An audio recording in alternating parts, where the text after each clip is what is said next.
قال الله تعالى في القرآن المجيد: أعوذ بالله من الشيطان الرجيم.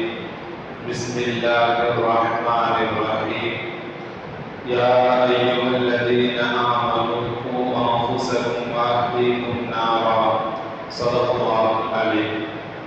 قال النبي صلى الله عليه وسلم: كلكم راع وكلكم مسؤول عن رعيته. أو كما قال عليه الصلاة والسلام. அனைத்து புகழும் அல்லாஹ் ஒருவனுக்கே உரித்தானது. அவனுடைய சலாத்தும் சலாமும் ஈருலக தலைவர் இறுதி தூதர் கண்மணி நாயகம் ஸல்லல்லாஹு அலைஹி வஸல்லம் அவர்களின் மீதும், அவர்களின் வழியை பின்பற்றிய சத்திய சஹாபாக்கள், தாபிஈன்கள், தபூ தாபிஈன்கள், அவுலியாக்கள், நாதாக்கள், ஷுஹதாக்கள், நல்லடியார்கள், குறிப்பாக எங்கிருக்கும் நபியின் மீதும் என்றென்றும் நின்று நிலவட்டுமாக. ஆமீன். கண்ணியத்திற்குரிய அல்லாஹ்வின் நல்லடியார்களே, நம்மை படைத்த அல்லாஹ் தஆலா அவர்களுடைய அடிமைகளாகிய நம் அவர்களுக்கு ஏராளமான நற்பாக்கியங்களை, அல்லாஹ்வினுடைய நிஅமத்துகளை அல்லாஹ் தஆலா கொட்டி கொடுத்திருக்கிறார். ஒவ்வொரு மனிதரும் அல்லாஹ்வினுடைய அந்த அருள் கொடைகளை அனுபவித்துக் கொண்டிருக்கிறார்கள். அல்லாஹ் கொடுத்த அருட்கொடைகள் அனைத்துமே விலை மதிப்பானது, மிகவும் உயர்ந்தது. அல்லாஹ் கொடுத்த அந்த அருள் பாக்கியங்களில் ஒரு உன்னதமான பாக்கியம்தான் அல்லாஹ் தஆலா ஒரு மனிதருக்கு குழந்தை செல்வங்களை கொடுப்பது. கண்ணியத்திற்குரியவர்களே, குழந்தை செல்வம் என்பது எந்த அளவிற்கு ஒரு உயர்ந்த செல்வம் என்பது நம் அவர்கள் எல்லோருக்கும் தெரியும். குறிப்பாக யார் யாரெல்லாம் நிக்கா ஆகி குழந்தை இல்லாமல் இருக்கிறார்களோ அவர்களுக்கு அதனுடைய பாக்கியத்தினுடைய அந்த மதிப்பு புரியும். ஏனென்றால் அவர்களுக்கு அந்த அருட்பாக்கியங்கள் கிடைக்கவில்லை. அதனால் அது எப்பொழுது கிடைக்கும் என்று ஏங்கிக் கொண்டிருப்பார்கள். அவர்களிடத்தில் போய் கேட்டோம் அப்படின்னு சொன்னா அவர்கள் அதை பற்றி மிகவும் உயர்ந்ததாக சொல்லுவார்கள். அந்த அளவிற்கு ஒரு உன்னதமான பாக்கியம் அல்லாஹ் தஆலா இந்த குழந்தை செல்வமாக வைத்திருக்கிறார். அல்லாஹ்வே குர்ஆன்ல நபிமார்கள் குழந்தைக்காக வேண்டி துஆ செய்த துஆக்களை எல்லாம் அல்லாஹ் தஆலா குர்ஆன்ல வச்சிருக்கார். பொதுவாக நபிமார்கள் அல்லாஹ்விடத்துல கையை தூக்குறாங்க அப்படின்னு சொன்னா சாதாரண விஷயத்துக்கு தூக்க மாட்டாங்க, ஒரு சின்ன சின்ன விஷயத்துக்கெல்லாம் தூக்க மாட்டாங்க. மிகவும் உயர்ந்த விஷயங்களுக்கு மட்டும்தான் அல்லாஹ்விடத்துல கையை தூக்குவாங்க. அந்த வரிசையில அவர்கள் கையை தூக்குவது அல்லாஹ் தஆலாவிடத்துல குழந்தை பாக்கியத்திற்காக வேண்டி துஆ செஞ்சாங்க. ஜக்கரியா அலைஹிஸ்ஸலாம் அவர்கள் செய்த துஆவை அல்லாஹ் தஆலா சொல்லுகிறான்: ரப்பி லா ததர்னி ஃபர்த வ அன்த கைருல் வாரிஸின். யா அல்லாஹ், என்னை தனியா விட்டுறாத யா அல்லாஹ், எனக்கு குழந்தை செல்வத்தை கொடு யா அல்லாஹ் என்பதாக அவர்கள் செய்த துஆவை அல்லாஹ் தஆலா சொல்லிட்டாங்க. இப்படி நபிமார்கள் எல்லாம் இந்த குழந்தைகளுக்காக வேண்டி துஆ செய்திருக்கிறார்கள் என்ற செய்தியை அல்லாஹ் குர்ஆனிலே குறிப்பிடுகிறான். அந்த அளவிற்கு அதனுடைய மகத்துவம் பெரியதாக இருக்கிறது. கண்ணியத்திற்குரியவர்களே, ஒரு இடத்தில் அல்லாஹ் தஆலா அது மகத்துவம் என்பதாக அல்லாஹ் தஆலா சொல்லுகிறான், இது போன்ற நபிமார்களுடைய துஆக்களை கொண்டு. இன்னொரு இடத்தில் அல்லாஹ் தஆலா குழந்தைகளை பற்றி சொல்லும் பொழுது, இன்னமா அம்வாலுக்கும் வ அவுலாதுக்கும் ஃபித்னா, நிச்சயமாக உங்களுடைய பொருட்செல்வங்களும் உங்களுடைய குழந்தைகள் இருக்கிறார்களே அவர்கள் உங்களுக்கு சோதனை என்பதாக அல்லாஹ் தஆலா சொல்லி காட்டுகிறார். கண்ணியத்திற்குரியவர்களே, பொருட்செல்வம் இருக்கிற நமக்கு அல்லாஹ் தஆலா கொடுத்த காசு பணங்களை சில இடங்கள் அல்லாஹ் தஆலா ஃபضل என்பதாக சொல்லுவான். அல்லாஹ்வுடைய ஃபضل, அல்லாஹ்வுடைய கிருபை என்பதாக அல்லாஹ் சொல்லுவான். வேறு சில இடங்கள்ல அல்லாஹ் தஆலா அதை ஃபித்னா, சோதனை என்பதாக அல்லாஹ் தஆலா சொல்லுவான். ஏன் அப்படின்னு சொன்னா, அல்லாஹ் தஆலா ஒருத்தவனுக்கு காசு பணங்களை கொடுக்குறான்னா அது அல்லாஹ்வுடைய ஃபضل. அந்த காசு பணங்களை கொண்டு இவன் சரியான வரையில் செலவு செய்கிறானா, சரியாக சம்பாதிக்கிறானா, எந்த ஒரு ஏமாற்று வேலை இல்லாம சம்பாதிக்கிறானா, அதே போல ஜக்காத்து கொடுக்கிறானா, ஏழை எளியவர்களுக்கு கொடுக்கிறானா என்பதாக அல்லாஹ் தஆலா கொடுத்து சோதிச்சு பார்ப்பான். அந்த எல்லா விஷயங்கள்லையும் ஒரு மனிதர் அதை சரியாக செய்யும் பொழுது, சரியாக நிறைவேற்றும் பொழுது அவர் வெற்றியாளராக ஆகுகிறார். அதே மாதிரி தான் அல்லாஹ் தஆலா குழந்தையும் அல்லாஹ் தஆலா ஒரு பவுலாக, ஒரு சிறப்பிற்குரிய நேமத்தாக அல்லாஹ் வைத்திருக்கிறார். அந்த நேமத்தையும் அல்லாஹ் தஆலா சோதனையாக வச்சிருக்கான். அந்த பிள்ளைய சரியான முறையில வளர்த்தெடுக்கிறாரா, மார்க்கத்தின் அடிப்படையில வளர்த்தெடுக்கிறாரா, அதே மாதிரி உருவாக்குகிறாரா, மார்க்கத்தை ஊட்டுகிறாரா என்பதா அல்லாஹ் தஆலா சோதனைக்காக அல்லாஹ் தஆலா குழந்தைகளை கொடுப்பார். எனவே அல்லாஹ் சொன்ன அந்த சோதனைகள்ல நாம வெற்றி பெற வேண்டும் என்றால் நமக்கு அல்லாஹ் வழங்கிய உன்னதமான அந்த அருட்கொடையான அந்த குழந்தை செல்வங்களை இஸ்லாமிய அடிப்படையில நாம வளர்க்கணும். மார்க்கத்தை சொல்லி கொடுத்து நாம வளர்க்கணும். ஒழுக்கத்தை சொல்லி கொடுத்து நம்முடைய பிள்ளைகளை நாம வளர்க்கணும்.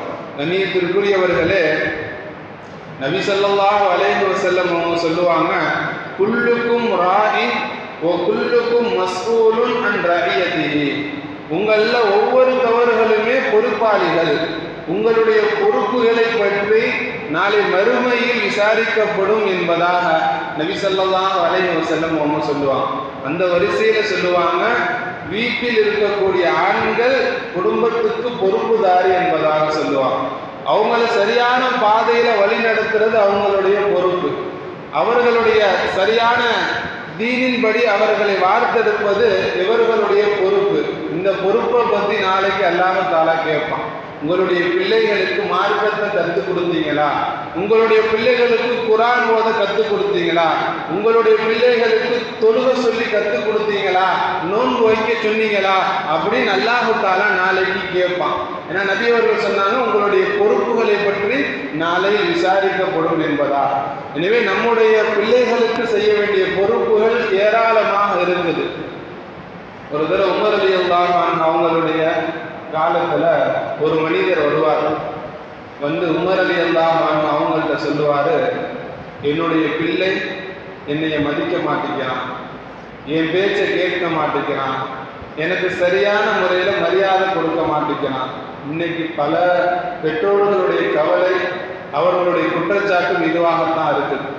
தான் பிள்ளை தன்னை மதிக்க மாட்டேங்கிறான், எந்த அளவுக்கு கண்ணியம் கொடுக்கலாமோ அதை கொடுக்காம இருக்கிறான் என்பதாக தான் இன்றும் பல பெற்றோர்களுடைய குற்றச்சாட்டுகளாக. அதே மாதிரி அந்த மனிதர் உமர் ரலியல்லாஹு அன்ஹு அவங்கள்ட்ட போய் இந்த மாதிரி சொன்னான். அப்போ உமர் ரலியல்லாஹு அன்ஹு அவங்க வந்து அவருடைய மகனை கூப்பிட்டு விட்டாங்க. எப்போதுமே ஒரு விஷயம் ஒருத்தவர் வந்து சொன்னாங்க அப்படின்னு சொன்னா உடனே ஆக்ஷன் எடுக்கக்கூடாது. உடனே அதை நம்பிட்டு எல்லா விஷயத்தையுமே அவருக்கு எதிர்பார்த்துக்கு தண்டனை கொடுத்துடக்கூடாது. அந்த மகனை கூப்பிட்டு, நீ என்னப்பா சொல்ற, உன்னுடைய அத்தா வந்து சொல்றாரு இந்த மாதிரி நீ வந்து சரியான முறையில மரியாதை கொடுக்க மாட்டேங்கிறியா, அவங்களுக்கு செய்ய வேண்டிய கடமையெல்லாம் செய்ய மாட்டேங்கிறியா அப்படின்னு சொல்றாரு, நீ என்ன சொல்றன்னு கேட்டான்.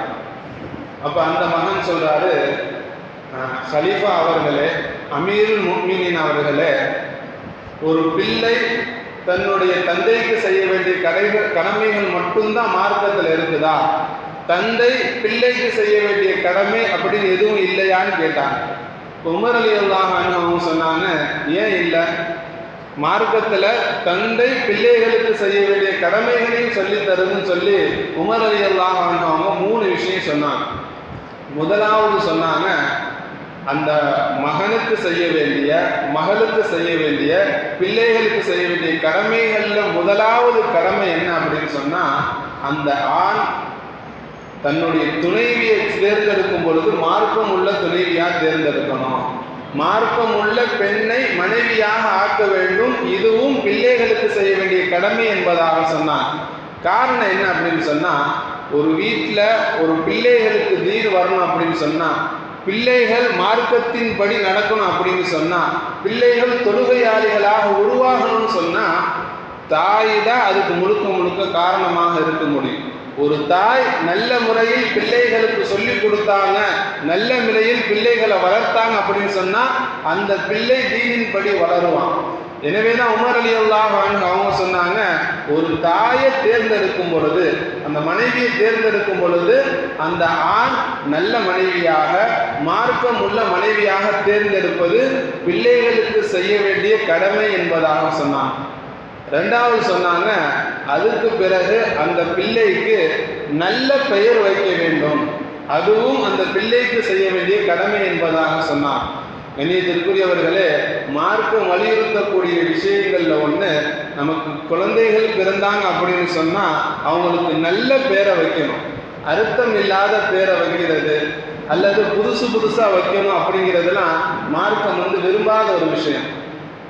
பிள்ளைகளுக்கு வைக்கக்கூடிய பேர்கள்லயே மிக உயர்ந்த பேர் அப்படின்னு சொன்னா அப்துல்லா, அப்துல் ரஹ்மான். அதல்லாம அல்லாஹ்வுடைய பேரோட சேர்த்து அப்து என்ற வார்த்தையை சேர்க்கிறது இருக்குது. இதுவும் உன்னதமான ஒரு விஷயம்.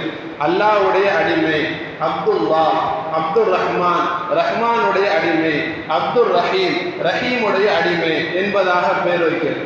அதுக்கு அடுத்தபடியாக நபிமார்களுடைய பெயர் வைக்கிறது அல்லது அர்த்தமுள்ள பெயர் வைக்கிறது. அதோடு சேர்த்து முகமது நபியுடைய பெயரை முகம்மது என்பதாக சேர்க்கிறது. இந்த மாதிரி அர்த்தமுள்ள பெயர்கள் தான் வைக்க வேண்டும் என்பதாக மார்க்கம் சொல்லுது. அது பெற்றோர்களுடைய கடமை என்பதாகவும் சொல்லுது. அப்போ உமர் ரலியல்லாஹு அன்ஹு அவங்க சொன்னாங்க, நல்ல பெயரை வைக்கிறதும் பெற்றோர்களுடைய கடமை. மூணாவது சொன்னாங்க, பிள்ளைகளுக்கு குர்ஆனை கற்றுக் கொடுக்கணும், குர்ஆன் ஓத கற்றுக் கொடுக்கணும், குர்ஆன்ல உள்ள சட்ட திட்டங்களும் கற்றுக் கொடுப்பது இருக்குது. இதுவும் பிள்ளைகளுக்கு செய்ய வேண்டிய கடமை பெற்றோர்களுக்கு இருக்குது என்பதாக உமர் ரலியல்லாஹு அன்ஹு அவங்க சொன்னாங்க. அப்ப அந்த மகனார் வந்தார்ல, அவர் சொன்னாரு, அமீருல் முஃமினீன் அவர்களே, இந்த 3 விஷயத்தை சொன்னீங்க, இந்த 3 விஷயமுமே எல்லா தந்தையும் பிள்ளைகளுக்கு செய்யணும்னு சொன்னீங்க. ஆனால் இந்த 3 விஷயத்திலையும் என்னுடைய தந்தை கோட்டை விட்டுட்டாரு. அவரு இந்த 3 விஷயத்தையுமே எனக்கு செய்யவே இல்லைன்னு சொன்னார். முதலாவது சொன்னாரு, நல்ல மனைவியை தேர்ந்தெடுக்கணும், மார்க்கமுள்ள மனைவியை தேர்ந்தெடுக்கணும்னு சொன்னீங்க. ஆனால் என்னுடைய தந்தை யாரை தேர்ந்தெடுக்கார் அப்படின்னு சொன்னால், மஜூசி, நெருப்பு வணங்கியுடைய அடிமையை என்னுடைய தாயாக அவர் தேர்ந்தெடுத்திருக்கிறாரு.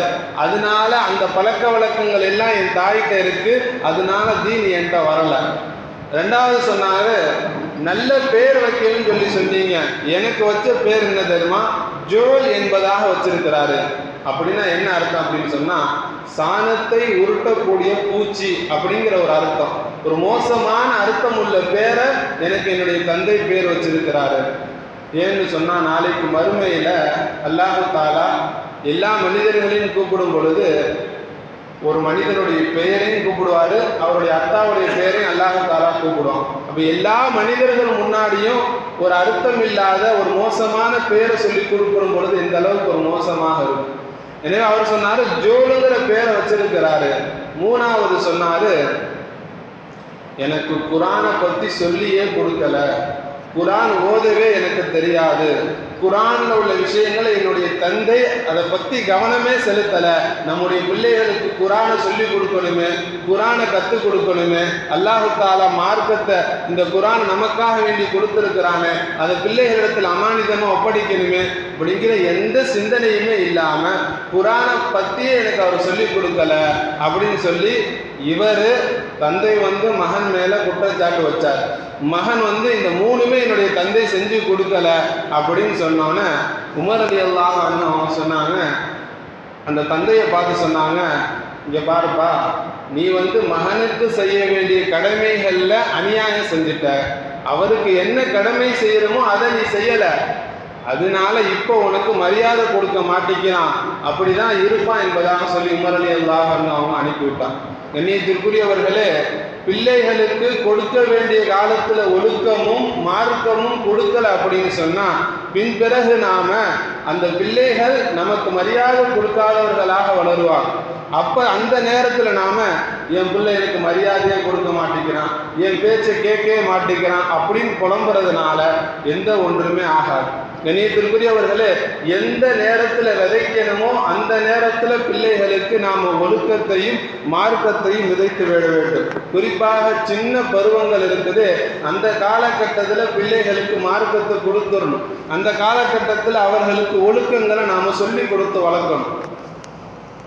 நபி ஸல்லல்லாஹு அலைஹி வஸல்லம் அவங்க சொல்லுவாங்க, முரு அவுலாதக்கும் பிஸ்ஸலாத்தி வஹும் அபுனாஉ சபஅ சினீன். உங்களுடைய பிள்ளைகள் 7 வயசு அடைஞ்சிட்டாங்க அப்படின்னு சொன்னால் தொழுக ஏவுங்கன்னு சொன்னாங்க, தொழுக சொல்லுங்கன்னு சொன்னாங்க. இதில் நிறைய விஷயங்கள் இருக்குது. குறிப்பாக நாம் எடுத்துக்கிட்டோம் அப்படின்னு சொன்னால் 7 வயசு வந்துருச்சு உங்கள் பிள்ளைக்குன்னா தொலை சொல்லுங்கன்னு சொல்கிறாங்க. அப்போ அந்த பிள்ளை தொலை சொல்லும் பொழுது தொழுகணும் அப்படின்னு சொன்னால் அப்போ அந்த பிள்ளைக்கு என்னென்னலாம் தெரிஞ்சிருக்கணும். குரானில் சின்ன சின்ன சூறாக்கள் தெரிஞ்சிருக்கும். ஏன்னா தொழுகையில் குரான் ஓதாமல் தொழுகையே கூடாது. குரான் தப்பாக இருந்துச்சுன்னா தொழுகை வீணாக போயிடும். அப்போ குரான் ஓத தெரிஞ்சிருக்கணும். குரானில் சூறாக்கள் மனப்பாடமாக தெரிஞ்சிருக்கணும். தொழுகையுடைய முறை தெரிஞ்சிருக்கணும். தொழுகையில் ஓதப்படக்கூடிய அந்த தஸ்பீகள் தெரிஞ்சிருக்கணும். அத்தஹியாத்து தெரிஞ்சிருக்கணும். இதெல்லாம் தெரிஞ்சாதான் அவங்க அத்தா 7 வயசுல தொழுகுப்பான்னு சொல்லும் போது அந்த புள்ள தொழுகுவான். இப்போ நபியவர்களுடைய இந்த ஹதீஸ் மூலமாக என்ன தெரியுது அப்படின்னு சொன்னால் 7 வயசுக்கு முன்னாடியே இதெல்லாம் சொல்லி கொடுத்துருக்கு. 7 வயசுக்கு முன்னாடியே உங்களுடைய பிள்ளைகளுக்கு சின்ன சின்ன சூறாவை மனப்பாடம் பண்ண வச்சுருக்கணும். சின்ன பிள்ளைகள்கிட்ட ஒன்றும் இல்லை, நாம் ஒரு 10 தடவை சும்மா ஓதுனாலே போதும், அவங்க மனப்பாடம் பண்ணிடுவாங்க. பெரிய அளவில் மனப்பாடம் பண்ணுன்னு சொல்ல தேவையில்லை. உதாரணமாக சொல்லணும் அப்படின்னு சொன்னால் எத்தனையோ பிள்ளைகள் ஃபோனை பார்க்குறாங்க, பார்க்கும்பொழுது திடீர்னு ஒரு 1/4 மணி நேரம் பார்த்துக்கிட்டு இருக்காங்க. அதுக்கப்புறமேட்டு பார்த்தா ஃபோனில் எது வருதோ அந்த பாட்டையே பாடிக்கிட்டு இருக்காங்க. ஒரு தவறு இல்லாமல் ஒரு தப்பு இல்லாமல் அந்த பாட்டையே பாடுறாங்க. சில நேரத்தில் ஸ்கூலுக்கு போவாங்க, போகக்கூடிய நேரத்தில் ஆட்டோலையோ அல்லது வேன்லையோ சினிமா பாட்டு ஓடும். சினிமா பாட்டு ஓடும் பொழுது அந்த சினிமா பாட்டை அடுத்த நாள் வீட்டில் வந்து பிள்ளைங்க தப்பு இல்லாமல் பாடுவாங்க. அப்போ பிள்ளைகளுக்கு அல்லாஹ் தஆலா சின்ன வயசில் அந்த அளவுக்கு மனப்பாட சக்தியை வச்சிருக்கான். எனவே நபி அவர்கள் 7 வயசில் சொல்லிக் கொடுங்க, நல்ல விஷயங்களை ஏவுங்க என்பதா. இந்த விஷயத்தில் கொஞ்சம் ஓட்டுநர்கள் கொஞ்சம் கவனமாக இருக்கும். இஸ்லாமிய பிள்ளைகளை ஆட்டோவில் வச்சு கூட்டிகிட்டு போகும் பொழுது சினிமா பாட்டுகளை தயவு செய்து போடக்கூடாது. நிறைய பிள்ளைகளுக்கு சினிமா பாட்டுகள் கற்றுக்கிறதே ஆட்டோவில் போகும் பொழுது அல்லது வேனில் போகும்பொழுது தான் கற்றுக்கிறாங்க. எனவே அந்த பிஞ்சு வயசில் பிள்ளைகளுக்கு நாம் என்ன செய்யணும் அப்படின்னு சொன்னால் அது மாதிரி சினிமா பாட்டுகளை போட்டு விடாமல் முடிஞ்ச அளவு குரான் ஓதுற அந்த குரானை போட்டு விடணும், கிராத்தை போட்டு விடணும். அது இல்லையா சும்மாவாச்சும் பிள்ளைகளை கூட்டிகிட்டு போகணும். அது இல்லாமல் சினிமா பாட்டை நாம் போட்டு விடுறது இருக்குது. இஸ்லாமியர்களே இஸ்லாமிய பிள்ளைகளுக்கு மார்க்கத்தை விட்டு தூரமாக்குற மாதிரி, தீமைகளை சொல்லி கொடுக்குற மாதிரி. இன்னொரு சைடு பார்த்தீங்க அப்படின்னு சொன்னால் ஒரு வீடியோவில் ஒரு இஸ்லாம் அல்லாத பிள்ளை குரான் ஓதுது. அல்ஹம்து சூரா மனப்பாடமாக ஓதுது, குல்லு பிரபின் நாஸ் மனப்பாடமாக ஓதுது, குல்லு பிரபில் ஃபலக் மனப்பாடமாக ஓதுது. எப்படிமா ஓதுறேன்னு கேட்கும் பொழுது நான் இஸ்லாமிய ஸ்கூலில் படிக்கிறேன், எல்லா ஸ்கூல்லையும் ப்ரேயர் நடக்கும்ல, அதே மாதிரி அந்த ஸ்கூலில் நடக்கும் பொழுது அல்ஹம்து சூராவும் இந்த சின்ன சூறாவும் ஓதுவாங்க, அதை ஓத கேட்டு இதை நான் மனப்பாடம் பண்ணிட்டேன் என்பதாக அந்த பிள்ளை சொல்லு. ஒரு சைடு பார்த்தோம் அப்படின்னு சொன்னால் இஸ்லாம் அல்லாதவர்கள் குரானுடைய வசனங்களை மரணமாக வச்சிருக்கிறாங்க. இன்னொரு சைடு பார்த்தோம் அப்படின்னு சொன்னால் இஸ்லாமியர்கள் குரானை விட, இஸ்லாமிய பிள்ளைகள் குரானை விட சினிமா பாட்டுகள் அதிகமாக தெரிஞ்சு வச்சிருக்காங்க. கண்ணியத்திற்குரியவர்களே, நம்முடைய பிள்ளைகளுக்கு மார்க்கத்தை சொல்லிக் கொடுக்கணும், குரான் ஓத சொல்லிக் கொடுக்கணும். நபி அவர்கள் அதனால தான் சொன்னாங்க 7 வயசுல தொழுகிறதுக்கு சொல்லுங்க. தொழுகிறதுக்கு சொல்லணும் அப்படின்னு சொன்னால் 7 வயசுக்கு முன்னாடியே உங்களுடைய பிள்ளைகளுக்கு தொழுகைக்கு என்னென்னலாம் தேவையோ அது எல்லாத்தையுமே மரணமாக்கி வச்சிருங்க என்பதாக அர்த்தம். அடுத்து நபி அவர்கள் சொன்னாங்க 10 வயசு ஆயிடுச்சு உங்க பிள்ளைக்கு, இப்பயும் தொழுக சொன்னா தொழுக மாட்டீங்கன்னா அப்படின்னு சொன்னா அடிங்க என்பதாக நபி அவர்கள் சொன்னாங்க. அல்லாஹு தாலா குரான்ல நபி அவர்கள் சொல்லும் பொழுது ரஹீம் என்பதாக அல்லாஹ் சொல்லுவான், மிகவும் இரக்கமுடையவர் என்பதாக சொல்லுவான். நபியவர்களை பற்றி நபியவர்களுடைய அந்த பணியாளராக இருந்த அனஸ் ரலியல்லாஹு அன்ஹு அவங்க சொல்லுவாங்க, 10 வருஷம் நபியவர்கள் கூடயே இருந்து அவங்களுக்கு தேவையான பணிகள் எல்லாமே நான் செஞ்சேன், ஒரு தடவை கூட நிச்சயம் சொல்லி நபியவர்கள் சொன்னதில்லை. இந்த அளவுக்கு இறக்கமுடைய நபியவர்கள் சொன்னாங்க 10 வயசாகி உங்கள் புள்ள தொழுகலை அப்படின்னு சொன்னால் அடிச்சாச்சு தொழுக வைங்க என்பதாக சொன்னாங்க. காரணம் என்ன அப்படின்னு சொன்னால் சின்ன வயசுல பிள்ளைகளுக்கு மார்க்கத்தை சொல்லிக் கொடுக்கல, மார்க்கத்தின் பக்கம் அது மாதிரி நடைமுறைப்படுத்தலை அப்படின்னு சொன்னா பெரியவனாயும் அவன் தொழுகாதவனாக ஆகிடுவான். தொழுகை என்பது மிக முக்கியமான ஒன்று.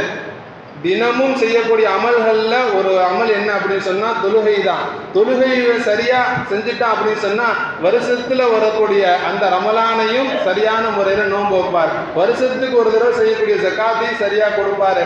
ஆயில்ல செய்யக்கூடிய ஹஜ்ஜையும் சரியா செஞ்சிருவார். அதுக்கு எது அடிப்படையா இருக்கோ தினமும் செய்யக்கூடிய அமல்களை சரி செய்யணும். அந்த அமல் தான் தொழுகை. எனவே பிள்ளைகளுக்கு தொழுகையை 10 வயசுல கண்டிப்பாக சொல்லி கொடுத்துருங்க. அடிச்சாச்சு சொல்லி கொடுங்க தேவைப்பட்டா அப்படின்னு சொல்லி நபி ஸல்லல்லாஹு அலைஹி வஸல்லம் அவங்க சொன்னாங்க. கண்ணியத்திற்குரியவர்களே, அந்த அளவிற்கு பிள்ளைகளுக்கு மார்க்கத்தை அந்தந்த வயசுகளில் நாம் சரியாக கொடுத்துடணும்.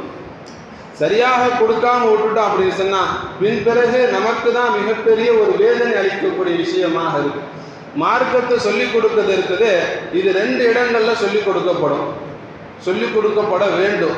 முதலாவது என்ன அப்படின்னு சொன்னா வீட்டில் சொல்லிக் கொடுக்கணும். என்னதான் நான் மதரசாவுக்கு பிள்ளைகளை அனுப்புனாலும் பிள்ளைகள் எல்லா இல்மையும் காதில் வாங்கிடுவாங்க, எல்லா விஷயத்தையும் காதில் வாங்கிடுவாங்க, உள்ளத்தில் வச்சிருப்பாங்க.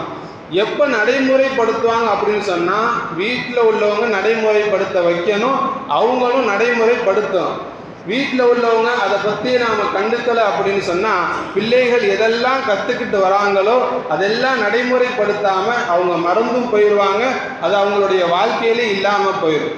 எனவே வீட்டில் உள்ளவங்க நம்முடைய பிள்ளைகளை தொழுகையுடைய நேரம் வரும் பொழுது பாங்கு சத்தம் கேட்டுச்சு அப்படின்னு சொன்னால் தொழுகை போப்பான்னு அமுச்சுடணும்.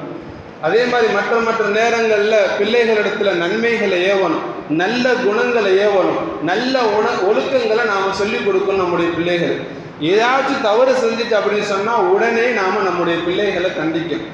நம்முடைய பிள்ளைகள் தானே, சின்ன பையன் தானே, அவனை எதுக்கு கண்டிக்கிறது, இந்த ஒரு தடவை தானே செஞ்சுட்டான் அப்படிங்கிற அந்த ஒரு விஷயத்தை நாம் என்றைக்குமே செஞ்சிடக்கூடாது. நம்முடைய பிள்ளைகள் தவறு செஞ்சுட்டாங்க அப்படின்னு சொன்னால் உடனடியாக கண்டிக்கணும்.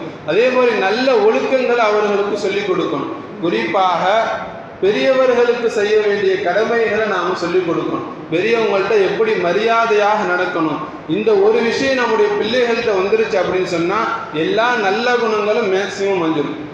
எப்போ பெரியவர்களுக்கு மரியாதை கொடுக்காத ஒரு விஷயம் வராதோ நம்முடைய பிள்ளைகளிடத்துல அப்போ மேக்சிமம் எல்லா வகையான நற்குணங்களுமே போயிடும். காரணம் என்ன அப்படின்னு சொன்னால் பெரியவர்களுக்கு கண்ணியம் கொடுக்கும் பொழுது அந்த பிள்ளைகளுடைய உள்ளம் இருக்குது இலகுவாக ஆகிரும், ஒரு அழகான ஒரு உள்ளமாக ஆகிரும். எனவே நம்முடைய பிள்ளைகள்கிட்ட நாம் பெரியவர்களுக்கு மரியாதை கொடுக்கக்கூடிய விஷயத்தை சொல்லணும். அதை எங்கேருந்து ஆரம்பிக்கணும் அப்படின்னு சொன்னால் நம்முடைய வீட்டிலேருந்து ஆரம்பிக்கணும். இன்றைக்கி நிறைய இடங்களில் அவங்களுடைய வீட்டுகளில் கோட்டை விட்டுறாங்க. எப்படின்னு சொன்னால் அவர் தந்தை இருப்பார், பிள்ளை இருப்பான், பிள்ளையை கூப்பிட்டுட்டு தந்தையுடைய தந்தை தாத்தா இருக்கிறார்ல அவர் ஏதாச்சும் நல்ல விஷயம் சொல்லுவார், ஏதாச்சும் தப்பு செஞ்சாங்கன்னா கண்டிப்பார். இவர் என்ன செய்யணும், தந்தை என்ன செய்யணும் அப்படின்னு சொன்னால் சரி கண்டிக்கட்டும், நம்ம அத்தா நல்லதானே சொல்கிறாரு, நல்ல விஷயம் தானே சொல்கிறாரு அப்படின்னு விடாமல் விடுங்க. சின்ன பையன் என்ன கூப்பிட்டு சொல்லிக்கிட்டே இருக்கீங்க, சின்ன பையனை எதுவும் தொந்தரவு விட்டுட்டே இருக்கீங்க, ஏதோ ஒரு தடவை செஞ்சுட்டான் ஏதாச்சும் நெய்ன்னு சொல்லாதீங்க அப்படின்னு சொல்லி பிள்ளைக்கு நாம் சப்போர்ட் வாங்கினோன்னா அவனுடைய உள்ளத்தில் என்ன ஆயிரும் அப்படின்னு சொன்னால் தாத்தா வந்து இப்படி தான் நம்மளுடைய வீட்டில் அவர் நம்மளும் திட்டலாம். சில நேரத்தில் என்ன நடக்குது அப்படின்னு சொன்னால் பிள்ளைகள் தாத்தாவை கிழவான்னு சொல்கிறாங்க, நவுதுபில்லா கிழவான்னு சொல்கிறாங்க. அதை பார்த்து தந்தை சிரிக்கிறார். யாரை சொல்கிறது, அவருடைய அத்தாவை தான் கிழவான்னு சொல்கிறாரு, கிழவின்னு சொல்கிறாரு, ஓட்டவாயின்னு சொல்கிறான் அந்த பையன். அதை பார்த்து யார் சிரிக்கிறா, அவருடைய தந்தை சிரிக்கிறார், மகன் சிரிக்கிறார், என்னுடைய தந்தை சொல்கிறான். காரணம் பிள்ளை சொல்கிறான்ல அதனால சிரிக்கிறார். கண்ணியத்திற்குரியவர்களே, வீட்டில் இருக்கக்கூடிய பெரியவர்களுக்கு தந்தை மரியாதை கொடுக்கணும். அதுக்கு பிறகு பிள்ளைகளையும் மரியாதையாக வளர்க்கணும். பிள்ளைகள் ஏதாச்சும் தவறு செய்கிறாங்க, ஒரு சின்ன கண்ணிய குறைவு செஞ்சாலும் கூட உடனே கண்டிக்கணும்.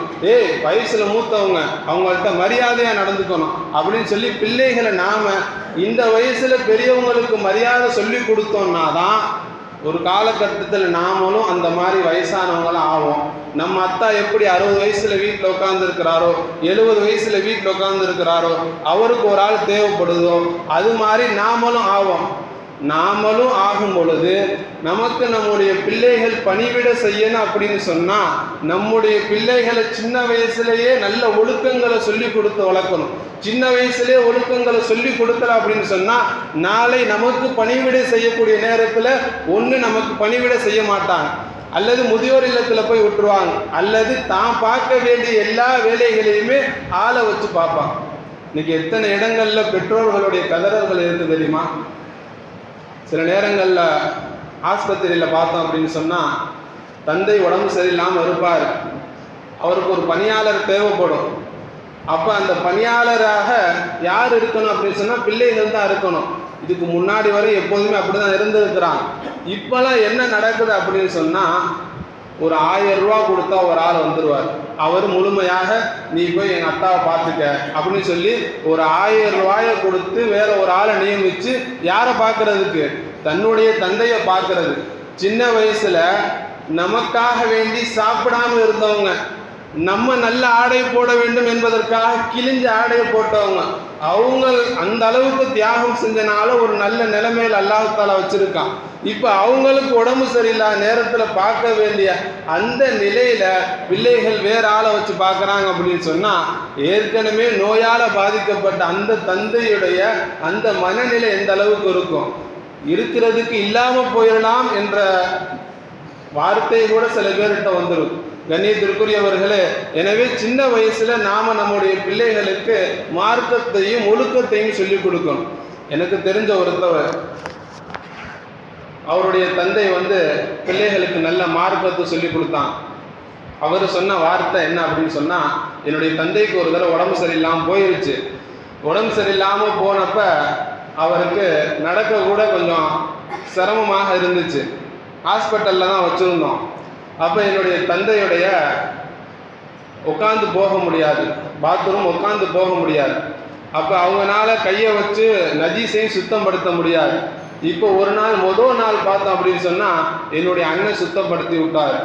2வது நாள் பார்த்தோம் அப்படின்னு சொன்னால் நான் போன யதார்த்தமாக அந்த நேரத்தில் எங்கள் அண்ணன் வெளியே போயிருந்தார். நான் போன நேரத்தில் எங்கள் அத்தா இந்த மாதிரி கழிவறையுடைய தேவை வந்துச்சு, கழிவறையுடைய தேவை. அப்போ நான் போய் என்னுடைய தந்தைக்கு சுத்தம் படுத்தி விட்டேன் அப்படின்னு சொல்லிட்டு அவர் சொன்னார்.